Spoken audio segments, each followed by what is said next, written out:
Hello friends, स्वागत है आप सभी का भंडूरा स्टडी में। इस वीडियो में हम बात करने वाले हैं बंगाल के पाल वंश के बारे में। देखिए, पश्चिम बंगाल के खलीमपुर लेख के अनुसार कन्नौज के सम्राट हर्षवर्धन और असम के राजा भास्कर वर्मा के द्वारा जो संपूर्ण गौड़ वंश था उसको नष्ट कर दिया जाता है और बाद में बंगाल में जो है एक प्रकार से अव्यवस्था फैल गई। 750 ईस्वी में बंगाल के सामंतों और वहाँ की जनता ने सर्वसम्मति से जो है गोपाल को राजा बनाया और फिर राजा बनने के बाद गोपाल ने वहाँ पर पाल वंश की जो है स्थापना की। लेकिन भारतीय इतिहासकार पाल वंश को क्षत्रिय वंश नहीं मानते हैं, लेकिन पाल वंश के अभिलेखों में पाल राजाओं को सूर्यवंशी की शाखा का जो है बताया गया है।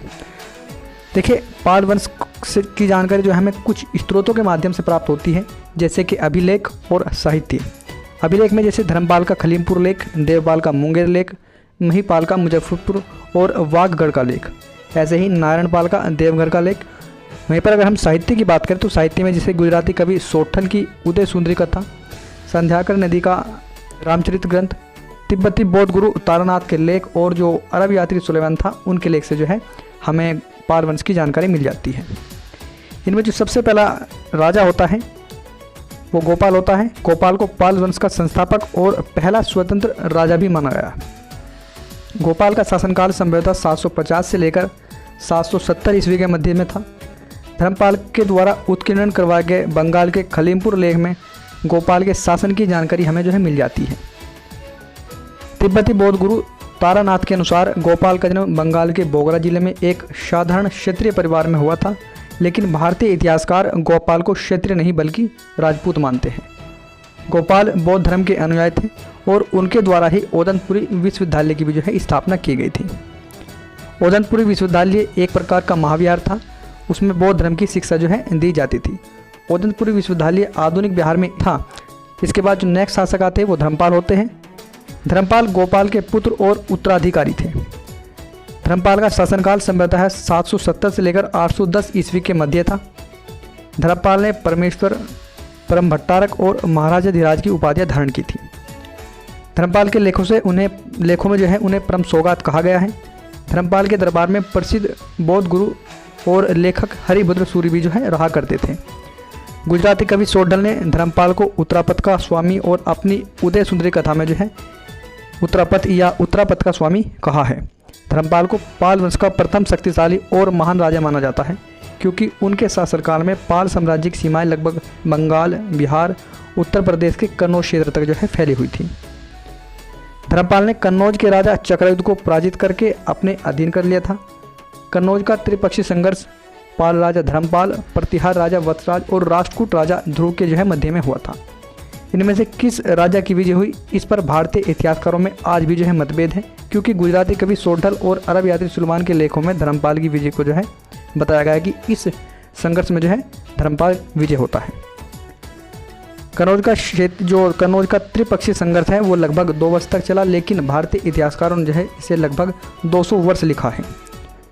त्रिपक्षीय संघर्ष के बाद राष्ट्रकूट राजा ने अपनी पुत्री का विवाह धर्मपाल से किया और उसी के गर्भ से देवपाल का जो है जन्म होता है। धर्मपाल साहित्य और ललित कलाओं के प्रेमी थे, क्योंकि उनके शासनकाल में बौद्ध धर्म खूब जो है विकास हुआ था। धर्मपाल के द्वारा विक्रमशिला विश्वविद्यालय और सोमपुरी विश्वविद्यालय का निर्माण कराया गया था, जो बौद्ध धर्म की शिक्षा के प्रमुख केंद्र थे। विक्रमशिला विश्वविद्यालय आधुनिक बिहार के भागलपुर जिले में स्थित है और इसी विश्वविद्यालय में प्रसिद्ध बौद्ध विद्वान अंतिश दीपांकर जो है उस समय रहा करते थे। सोमपुर विश्वविद्यालय आधुनिक बांग्लादेश के नौगांव जिले में स्थित है और यह एक बौद्ध विश्वविद्यालय था, जो बौद्ध धर्म की शिक्षा के लिए प्रमुख केंद्र था। 1985 में इस स्थल को यूनेस्को द्वारा विश्व विरासत सूची में शामिल किया गया था। धर्मपाल की वीर गाथा नेपाल के ग्रंथों में आज भी सुरक्षित है। अगर आप नेपाल में जाएंगे और वहाँ के ग्रंथों का अध्ययन करेंगे तो आप देखेंगे कि उन ग्रंथों में धर्मपाल की जो वीर गाथाएं हैं वो आज भी आपको पढ़ने को मिल जाएगी। इसके बाद जो नेक्स्ट शासक होते हैं वो देवपाल होते हैं। देवपाल धर्मपाल के पुत्र और उत्तराधिकारी थे। देवपाल का शासनकाल संभवतः 810 से लेकर 850 ईस्वी के मध्य में था। देवपाल ने अपनी राजधानी मुंगेर, जो कि आधुनिक बिहार में, बनाई थी। देवपाल ने परम सौगात की उपाधि भी जो है धारण की थी। देवपाल के दरबार में प्रसिद्ध बौद्ध विद्वान वर्जत रहा करते थे, जिन्होंने लोकेश्वर शतक नामक ग्रंथ की भी रचना की थी। देवपाल के सेनापति का नाम लवसेन था।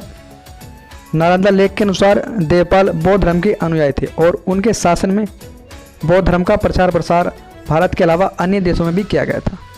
देवपाल ने प्रतिहार राजा मिहिर भोज को पराजित किया था। देवपाल के सेनापति लव सेन ने उड़ीसा की उत्कल जाति को पूरी तरह से खत्म करके उसके राज्य को जो है पाल साम्राज्य का हिस्सा बना दिया था। देवपाल के शासनकाल में पाल साम्राज्य सबसे विशाल था, जिसकी सीमाएं बंगाल, बिहार, उत्तर प्रदेश, मालवा, दिल्ली, राजपूताना, झारखंड, उड़ीसा और असम से भी आगे तक फैली हुई थी। अरब यात्री सुलेमान ने अपने लेखों में देवपाल को भारत का सबसे शक्तिशाली राजा पाया है। इसके बाद जो नेक्स्ट शासक आते हैं वो आता है महिपाल। महिपाल प्रथम विग्रह पाल द्वितीय के पुत्र और उत्तराधिकार थे। महिपाल प्रथम का शासनकाल लगभग 988 ईस्वी से लेकर 1038 ईस्वी के मध्य में था। महिपाल प्रथम के शासनकाल में चोल वंशीय राजा राजेंद्र चोल ने बंगाल पर जो है आक्रमण किया था। महिपाल प्रथम को पाल वंश का दूसरा संस्थापक माना जाता है, क्योंकि देवपाल के बाद सभी राजा बहुत कमज़ोर हुए और उनके शासनकाल में पाल वंश का जो है पतन हो गया। लेकिन महिपाल प्रथम ने पाल वंश को फिर से मजबूत किया और उसको फिर से जो है खड़ा कर दिया। महिपाल प्रथम ने अनेक तालाब और नगरों को भी बसवाया था। महिपाल प्रथम के दरबार में बौद्ध विद्वान आचार्य धर्मपाल रहा करते थे और महिपाल प्रथम ने उन्हें बौद्ध धर्म के जो है प्रसार प्रचार के लिए तिब्बत की ओर भी भेजा था। महिपाल प्रथम के शासनकाल में सारनाथ, नालंदा और काशी में अनेक बौद्ध विहारों का जो है दोबारा से निर्माण भी करवाया गया था। इसके बाद जो नेक्स्ट शासक आते हैं वो आपके नेपाल जी बनते हैं और नेपाल महिपाल के पुत्र और उत्तराधिकारी थे। नेपाल का शासनकाल लगभग 1038 से लेकर 1055 ईस्वी के मध्य में था। नेपाल के शासनकाल में चेंदी, जो कि आधुनिक बुंदेलखंड के नाम से हम उसे जानते हैं, वहाँ के कलचुरी राजा लक्ष्मी कर्ण और नेपाल के मध्य में काफ़ी भीषण युद्ध हुआ, जिसमें सोमपुरी विश्वविद्यालय के आचार्य जो दीपांकर श्री ज्ञान थे, उन्होंने दोनों राजाओं के मध्य संधि करवाई और संधि की शर्त के अनुसार नेपाल के पुत्र विग्रहपाल तृतीय का विवाह कलचुरी राजा लक्ष्मी कर्ण की पुत्री यौवन श्री से जो है करवाया गया।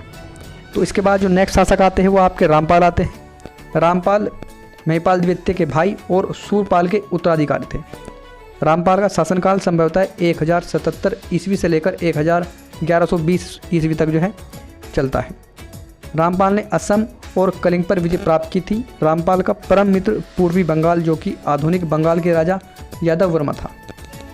रामपाल के बाद कुमारपाल, गोपाल तृतीय, मदनपाल, गोविंदपाल इस नाम के राजा हुए, लेकिन इनमें से कोई भी राजा शक्तिशाली नहीं हुआ और पाल वंश का जो है पतन हो गया। पाल वंश का जो अंतिम राजा था वो गोविंदपाल को माना जाता है। तो आई होप आपको हमारी वीडियो पसंद आई होगी। अगर वीडियो पसंद आई तो वीडियो को लाइक करें, चैनल को सब्सक्राइब करें।